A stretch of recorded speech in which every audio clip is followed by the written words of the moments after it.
तो बच्चों कैसे हैं आप सब। बहुत बहुत स्वागत है आपका आज की इस वीडियो में। आज का ये वीडियो क्लास 12th के बच्चों के लिए बहुत ज़्यादा खास होने वाला है, क्योंकि इस वीडियो में हम लोग देखने वाले हैं क्लास 12th का जो आपका हिंदी सब्जेक्ट है, हिंदी में जो आपकी अभिव्यक्ति और माध्यम वाली पुस्तक है, इसके मोस्ट इम्पॉर्टेंट MCQ क्वेश्चंस हम लोग देखने वाले हैं।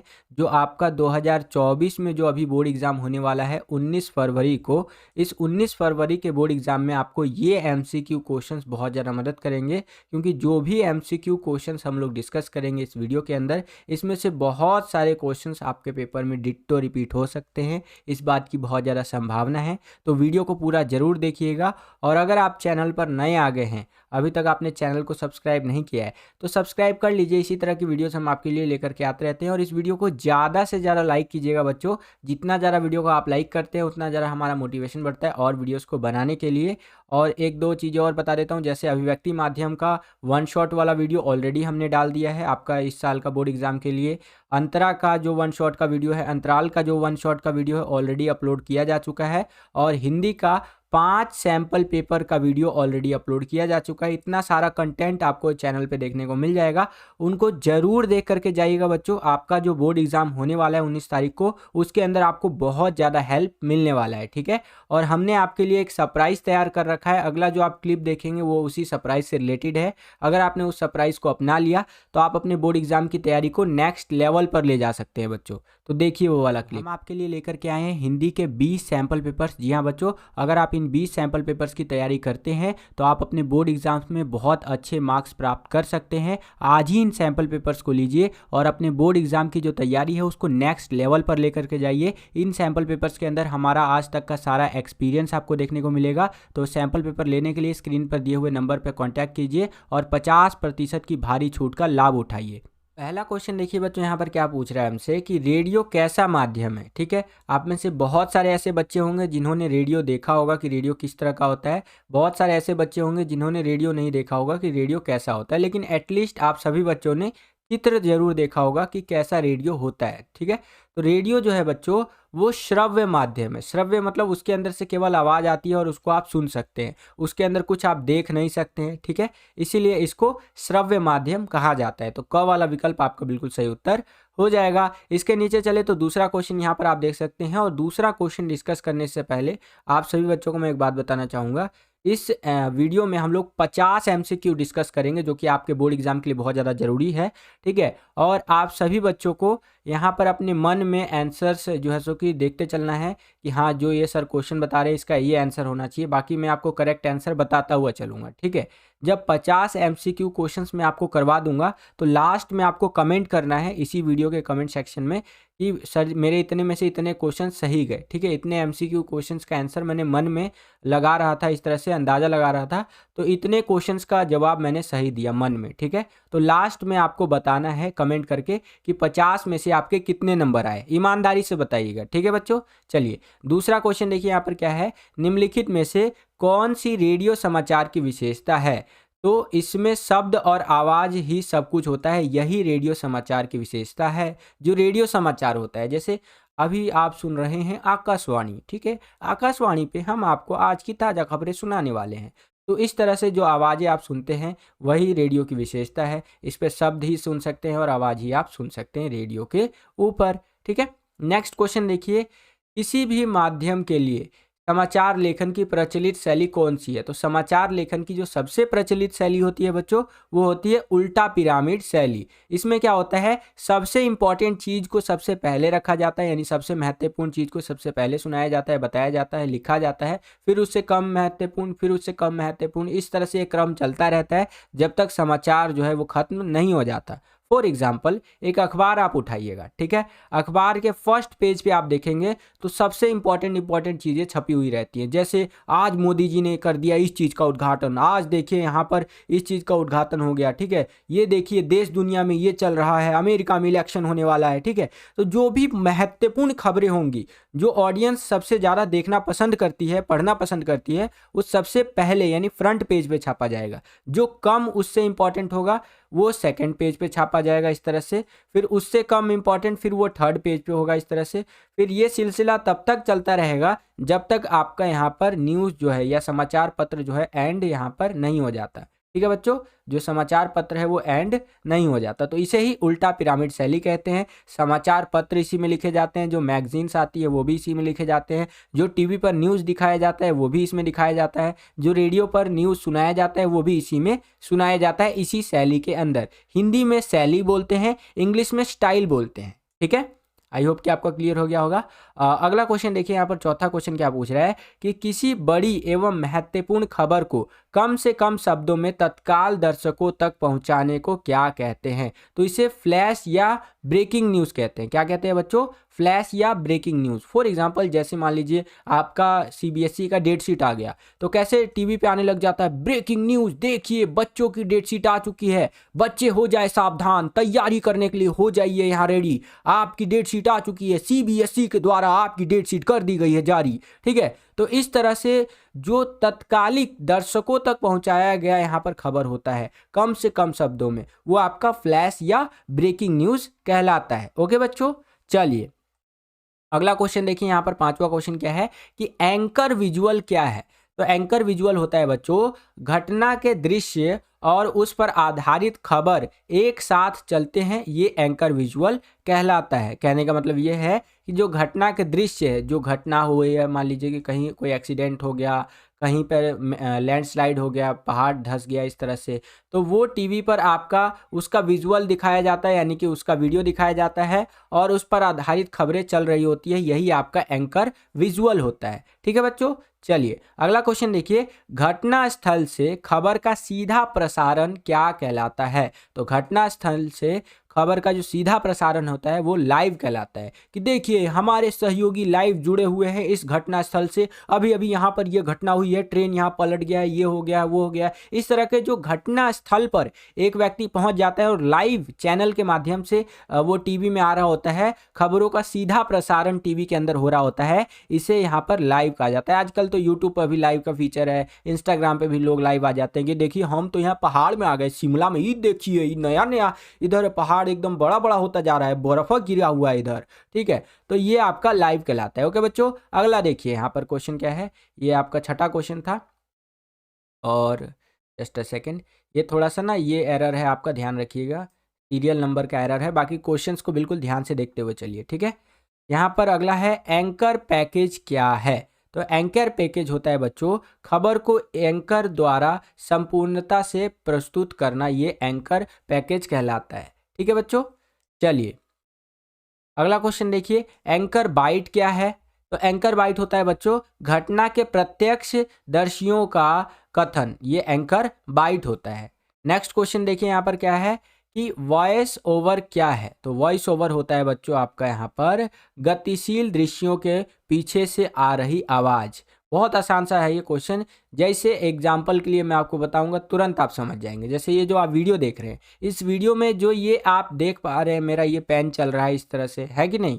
तो ये क्या है, ये वीडियो बन रहा है और पीछे से मैं आवाज़ दे रहा हूँ बच्चों। ठीक है, तो ये जो पीछे से मैं इस वीडियो में आवाज़ दे रहा हूँ, इसी को कहते हैं वॉइस ओवर देना। ये हो गया वॉइस ओवर। एक होता है फेस कैम वीडियो, जिसके अंदर आपका एकदम सुंदर सुंदर सा चेहरा जो है वो दिखाया जाता है और फिर वीडियो बनाया जाता है। हम लोग जो वीडियो बनाते हैं आपके लिए, वो वॉइस ओवर वीडियो होता है। ठीक है, गतिशील दृश्यों के पीछे से आ रही जो आवाज़ होती है वो वॉइस ओवर होता है बच्चों। आशा करता हूँ कि आपको समझ में आया होगा।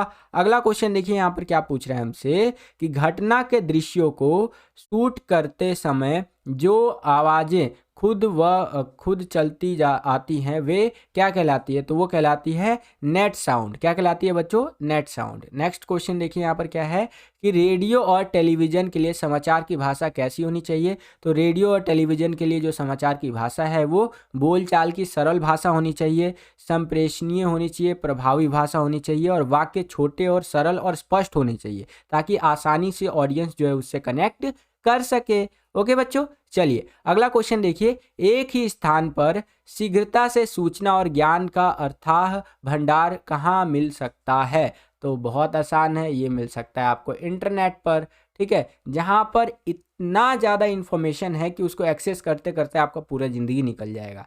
ठीक है, इतना इन्फॉर्मेशन अथाह भंडार है बिल्कुल इंटरनेट पे। जैसे मान लीजिए कि आपको गांधी जी के बारे में जानना है, तो लिख दीजिए गूगल पे जाके गांधी जी के बारे में जानकारी, ये विकिपीडिया का पेज खुल जाएगा, अलग अलग वेबसाइट से आपको जानकारी मिलने लग जाएगी। ठीक है, तो एक ही स्थान पर शीघ्रता से, जल्दी से अगर आपको सूचना प्राप्त करना है, ज्ञान का अथाह भंडार है, तो वो है भैया आपका इंटरनेट पर। ख वाला विकल्प आपका बिल्कुल सही उत्तर हो जाएगा। ध्यान रखिएगा, एक चीज़ मैंने आपको पहले भी बता दिया और भी बता रहा हूँ, यहाँ पर आप देखेंगे तो क्वेश्चन नंबर 6 के बाद 10वां क्वेश्चन है आपका सीधा। ठीक है, तो इस हिसाब से 3-4 क्वेश्चन का एरर है जो कि ये टाइपिंग में हुआ है, उसको इग्नोर करते हुए अपने क्वेश्चन पे ध्यान दीजिए। ठीक है, आगे चलते हैं। अगला क्वेश्चन देखिए, यहाँ पर 16वां क्वेश्चन क्या है कि HTML क्या है। तो HTML होता है बच्चों वेब भाषा। क्या होता है? वेब भाषा। देखिए HTML इस तरह से आप कभी ना कभी सुने होंगे,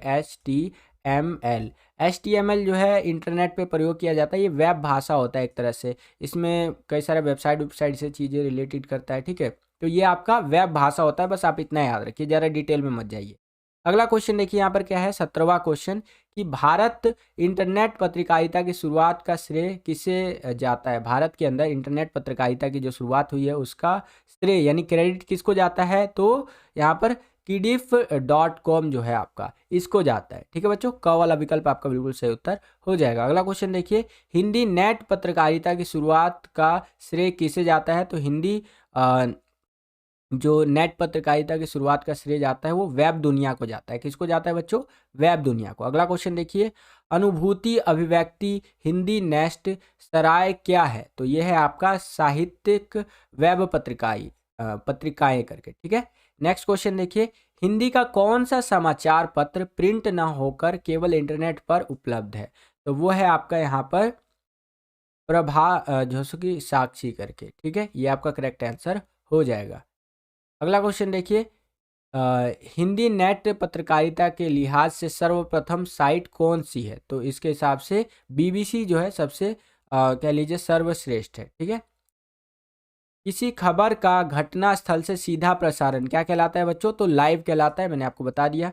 उसके अगला देखिए, इंटरनेट पत्रकारिता को और किन किन नामों से जाना जाता है। तो यहाँ पर ऑनलाइन पत्रकारिता भी कहते हैं, साइबर पत्रकारिता भी कहते हैं, वेब पत्रकारिता भी कहते हैं, यानी कि उपयुक्त सभी आपका करेक्ट आंसर हो जाएगा। अगला क्वेश्चन देखिए, निम्न में से टेलीविजन खबरों का चरण नहीं है। ठीक है, निम्न में से टेलीविजन खबरों का चरण नहीं है। तो आज तक जो है वो टेलीविजन खबरों का चरण नहीं है बच्चों। ठीक है, चलिए नेक्स्ट क्वेश्चन देखिए, बिना दृश्य के रिपोर्टर से मिली जानकारी के अनुसार एंकर द्वारा सूचनाएं पहुंचाना क्या कहलाता है। जब कोई दृश्य ना आ रहा हो, उधर से कोई चित्र ना आ रहा हो, और जो एंकर होता है, ठीक है, एंकर कौन होता है, आप जब न्यूज़ देखते होंगे तो वहाँ पर न्यूज़ सुनाने वाला, न्यूज़ बताने वाला एक व्यक्ति होता है, वो एंकर होता है आपका। ठीक है, जो वहाँ पर स्टूडियो में खड़ा होता है स्टेज के ऊपर और ये सारी चीज़ें कर रहा होता है।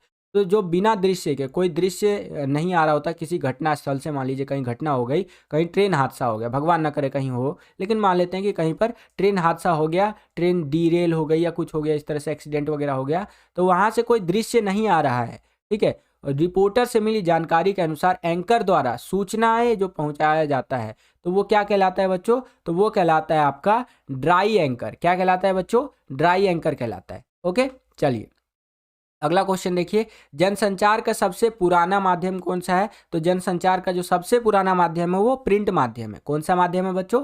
प्रिंट माध्यम। 27वां क्वेश्चन देखिए बच्चों, यहाँ पर क्या पूछ रहा है कि मुद्रित माध्यमों की सबसे बड़ी विशेषता क्या है। जैसे मान लीजिए एक अखबार है, ठीक है, ये मुद्रित माध्यम का एक एग्जाम्पल है। अब इस अखबार की सबसे बड़ी विशेषता क्या होगी कि शब्दों में स्थायित्व होता है और लंबे समय तक सुरक्षित आप इसको रख सकते हैं। अखबार का एक कटिंग काट के रख लीजिए लंबे समय तक, मान लीजिए अखबार में आपका फोटो आ गया, तो आप अपने फ्यूचर जनरेशन को दिखाएंगे ना कि देखिए एक जमाने में हमारा फाटू छपा था अखबार में। ठीक है, तो वो अखबार का वो कटिंग आप काट के रख सकते हैं, तो ये सबसे बड़ी विशेषता आप कह सकते हैं। ठीक है, तो क और ग दोनों आपका सही उत्तर हो जाएगा। अनपढ़ों के लिए ये सहायक नहीं होती है, तो ये वाला तो बिल्कुल गलत है। अगला क्वेश्चन देखिए, भारत में पहला छापाखाना शुरू हुआ था कब और कहाँ हुआ था। तो 1556 गोवा में हुआ था। कहाँ हुआ था बच्चों? गोवा में 1556 में।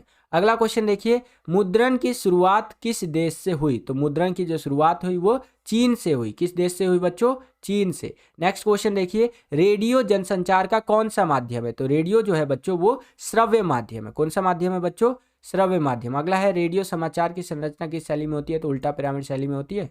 उसके अगला देखिए ब्रेकिंग न्यूज़ का अर्थ क्या है भैया, तो ब्रेकिंग न्यूज़ का अर्थ होता है किसी खबर को तत्काल दर्शकों तक पहुंचाना, कि ब्रेकिंग न्यूज़ देखिए ये हो गया वो हो गया, इस तरह से, है कि नहीं। अगला देखिए एंकर बाइट का अर्थ है, तो एंकर बाइट का अर्थ होता है प्रत्यक्षदर्शियों द्वारा खबर की पुष्टि करना, एंकर बाइट कहलाता है। नेक्स्ट क्वेश्चन देखिए वेबसाइट पर विशुद्ध पत्रकारिता करने का श्रेय किसे कहा जाता है, ठीक है। तो इसका है भैया आंसर तहलका.com को, ठीक है।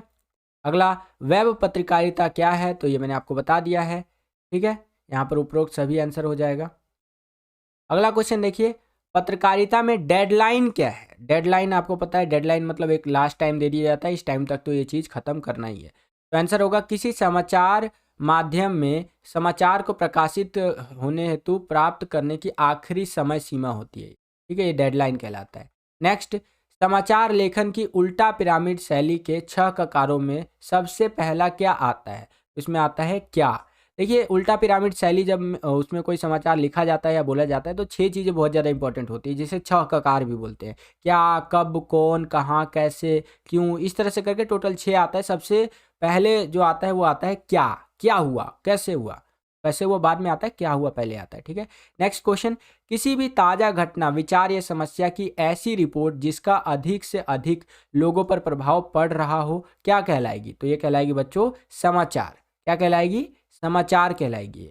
अगला पत्रकारिता क्या है, तो पत्रकारिता है सूचनाओं को संकलित और संपादित करके आम पाठकों तक पहुंचाने का जो कार्य होता है वो पत्रकारिता कहलाता है। जो सूचनाएं होती हैं उसको इकट्ठा किया जाता है, फिर उसको क्या किया जाता है, उसको संपादित किया जाता है और आम जनता तक पहुंचाया जाता है, यही आपका पत्रकारिता है, ठीक है। ख वाला विकल्प आपका बिल्कुल सही उत्तर हो जाएगा। नेक्स्ट क्वेश्चन देखिए समाचारों के संपादन में किन प्रमुख सिद्धांतों का पालन जरूरी नहीं है। जो समाचारों का संपादन किया जाता है तो कौन सा सिद्धांत उतना ज़्यादा जरूरी नहीं होता है, तो वो होता है संवाददाता का जीवन परिचय, ये उतना ज़्यादा जरूरी नहीं होता है। निष्पक्षता जरूरी है, संतुलन व स्रोत की जानकारी जरूरी है और तथ्य परकता ये जरूरी है, ठीक है। तो यहाँ पर आपका जो ग वाला विकल्प है ये सही उत्तर हो जाएगा। अगला है अखबारों और पत्रिकाओं में कितने शब्दों के फीचर छपते हैं, तो अखबारों और पत्रिकाओं में 250 से 2000 शब्द तक के फीचर छपते हैं बच्चों।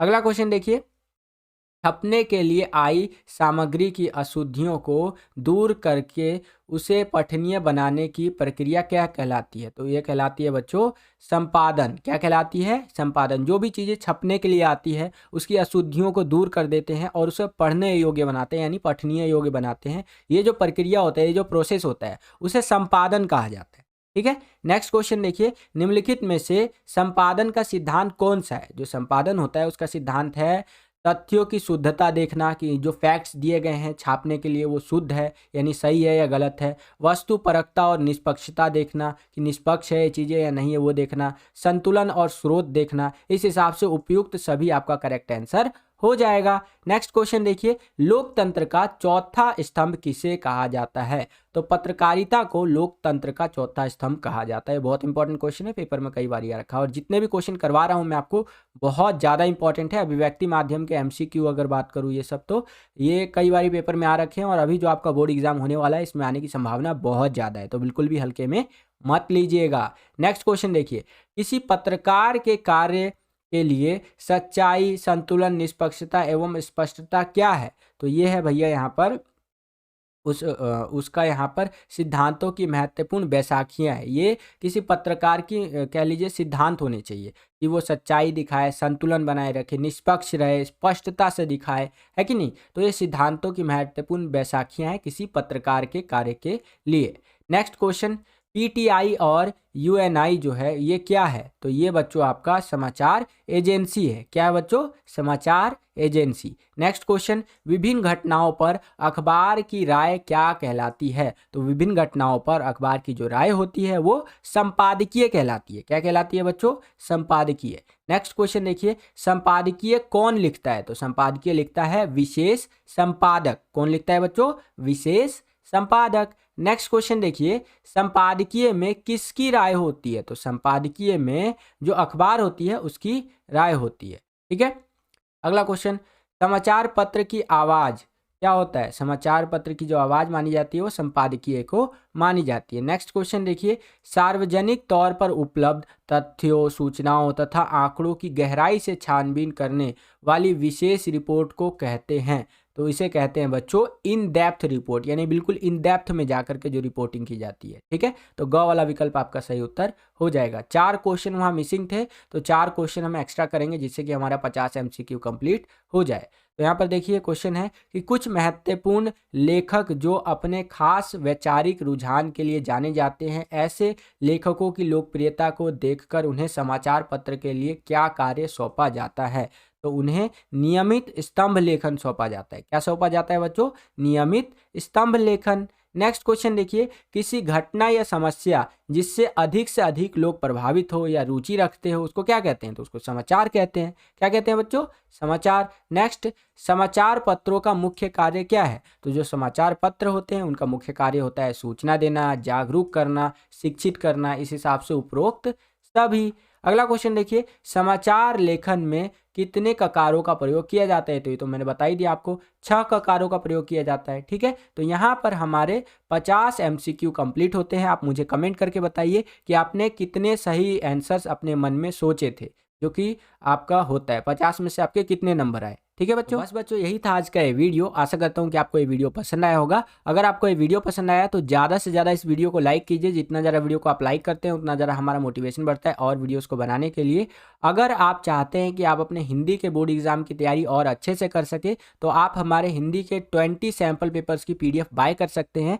PDF को बाय करने के लिए सिंपली आपको व्हाट्सएप पे कॉन्टैक्ट करना है। वैसे तो ये 20 सैम्पल पेपर का जो PDF है, इसका जो प्राइस है वो 199 रुपये है, लेकिन अगर अभी आप लेते हैं एक कूपन कोड लगा करके जो कि है आपका VSP07, उनको बताते हैं तो इंस्टेंटली आपको 50% की जो भारी छूट है यानी भारी डिस्काउंट है वो देखने को मिल जाएगा। और जो PDF है केवल 99 रुपये में, 99 रुपीज़ में 20 सैम्पल पेपर्स का PDF आपको मिल जाएगा। इस हिसाब से एक सैम्पल पेपर केवल 5 रुपये का आपका पड़ा। अगर आप इनको लेते हैं बच्चों और तैयारी करते हैं तो डेफिनेटली आप अपने बोर्ड एग्जाम की जो तैयारी है उसको नेक्स्ट लेवल पर ले जा सकते हैं, क्योंकि ये केवल सैम्पल पेपर नहीं है, इसके अंदर हमारा आज तक का पूरा एक्सपीरियंस, पूरा अनुभव जुड़ा हुआ है। जो भी हमें आता है, जितना भी हमें समझ में आता है, इतना एक्सपीरियंस जो हमने गेन किया है वो सारा चीज़ हमने इन सैम्पल पेपर्स में आपको दे दिया है। तो इन सैम्पल पेपर्स को जरूर लीजिए, बहुत बच्चे ले रहे हैं। ठीक है, आप भी इन सैम्पल पेपर्स को लीजिए और अपनी तैयारी को नेक्स्ट लेवल पर ले जाइए। और VSP07 ये कूपन कोड बताइएगा और 50% का जो भारी डिस्काउंट है वो पाइएगा और सैम्पल पेपर लीजिएगा और तैयारी को और अच्छे से कीजिएगा। ठीक है, मिलता हूं आपसे अगली वीडियो में, तब तक के लिए खुश रहिए, खुश रखिए सभी को। जय हिंद, वंदे मातरम।